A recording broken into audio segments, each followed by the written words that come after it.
Hey everyone, welcome back. In this tutorial, I'll show you how to fix login issues on Squarespace in 2026.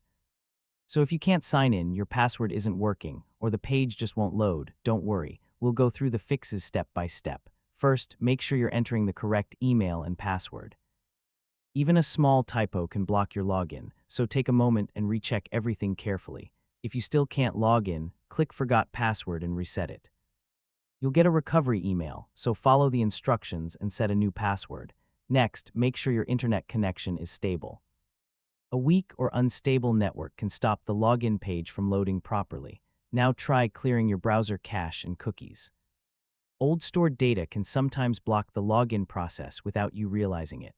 If the problem continues, try logging in from another browser or device. This helps you figure out if the issue is device-related. Next, disable browser extensions or VPN services. Sometimes they interfere with Squarespace login security and block access. And finally, check if Squarespace is experiencing an outage. If their servers are down, you won't be able to log in no matter what you do, and that's it. Most Squarespace login issues are caused by password errors, browser problems, or temporary server issues, and they're usually easy to fix. Hey everyone!